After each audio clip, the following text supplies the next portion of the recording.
दोस्तों, एनडीटीवी में अर्नब गोस्वामी आज से 10 साल पहले जिस तरह से पत्रकारिता किया करते थे, तो शायद अब अर्नब गोस्वामी पे अब वही पुराना वाला रंग सवार हो चुका है। दोस्तों, एनडीटीवी वाला रंग सवार होने लगा है। जब वो एनडीटीवी में हुआ करते थे, अगर आप उतने पुराने हैं जितने पुराने हम हैं, तो आप जानते ही होंगे कि एनडीटीवी में अर्नब गोस्वामी जब काम किया करते थे तब वे किस तरह की पत्रकारिता करते थे। दोस्तों, अर्नब गोस्वामी एक क्लास जर्नलिस्ट माने जाते थे। फिलहाल के लिए अभी नहीं माने जाते हैं, लेकिन पिछले एक हफ्ते से जिस तरीके का काम अर्नब गोस्वामी करने लगे हैं, एक न्यूज प्रेजेंटर के तौर पे, एक न्यूज एंकर के तौर पे, वो सराहनीय हो सकता है। वे सवाल पूछ रहे हैं। उन्होंने दोस्तों इंडिगो पे सवाल पूछा, उन्होंने एयर पोल्यूशन पे सवाल पूछा, उन्होंने मध्य प्रदेश में थैलेमीशिया से ग्रस्त बच्चों को HIV पॉजिटिव ब्लड चढ़ाने पे सवाल पूछा, और अब वो अरावली हिल्स पर भी सवाल पूछने लग चुके हैं। सरकार की जवाबदेही तय कर रहे हैं, लेकिन इसके पीछे कहानी कुछ और ही बता रही है। दोस्तों, इसके पीछे इन सरकारी एंकरों की आपस की लड़ाई एक असल कहानी कुछ और है।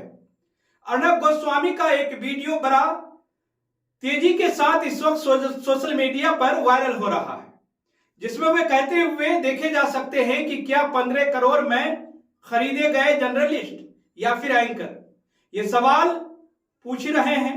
लगातार बार बार ये लाइन अर्नब गोस्वामी द्वारा दोहरा रहे हैं। दोस्तों, 15 करोड़ वाला शब्द का इस्तेमाल कर रहे हैं और इसे तंज की तरह इस्तेमाल कर रहे हैं। ये बात तब क्लियर हो गई जब उन्होंने एक चैनल का नाम ले लिया। चैनल का नाम दूरदर्शन सरकारी चैनल है। दोस्तों, सरकारी चैनल का एक सबसे बड़ा एंकर जो हाल ही में एंकर बने हैं, नाम है सुधीर चौधरी। सुधीर चौधरी और अर्नब गोस्वामी लगभग बराबर कद के जर्नलिस्ट हैं या फिर कथित जर्नलिस्ट हैं। दोस्तों, सुधीर चौधरी सरकारी चैनल में जाकर सरकारी काम कर रहे हैं और अब सरकारी मुलाजिम हो गए हैं।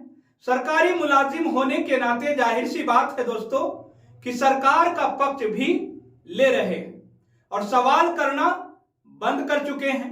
सरकार से सवाल करना तो वह पिछले कई सालों से बंद कर चुके थे, लेकिन अब ज्यादा सरकारी ऑफिशियली सरकारी हो चुके हैं।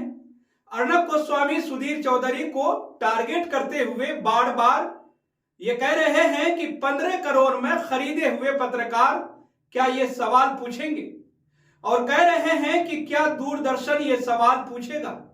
दूरदर्शन 15 करोड़ इन दोनों को मिला दिया जाए तो सुधीर चौधरी का नाम सामने आता है। ऐसा क्या लफड़ा हो गया है कि अर्नब गोस्वामी सुधीर चौधरी से अपनी बहस निकालने के चक्कर में सरकार का गुणगान करना भूल चुके हैं। दोस्तों, सरकार का गुणगान करना तो ये दोनों व्यक्ति करते थे। अब शायद लड़ाई ऐसी हो चुकी है कि कौन कितना बड़ा चाटुकार है, इसकी रेस लग गई है। दोस्तों, अर्नब गोस्वामी कहते हैं कि हम बड़े चाटुकार, सुधीर कहते हैं कि हम बड़े चाटुकार हैं।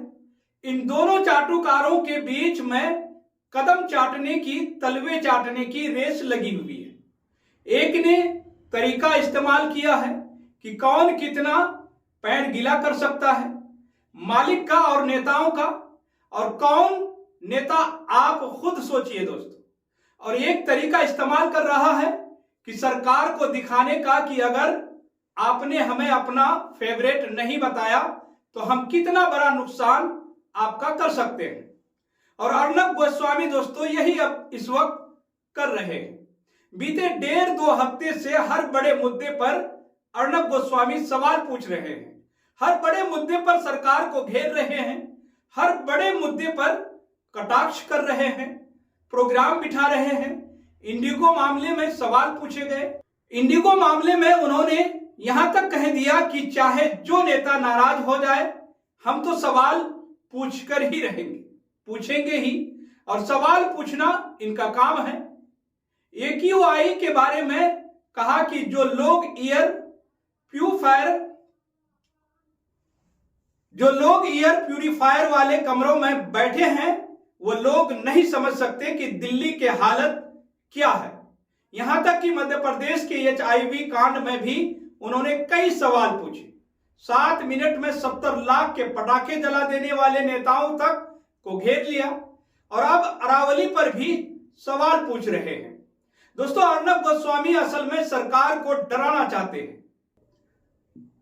अर्नब गोस्वामी सरकार को हूल दे रहे हैं कि देखिए, अगर आपने जरा सा भी कृपया दृष्टि हटाने की कोशिश की तो हमारे पास और कई खेमे हैं जाने के लिए।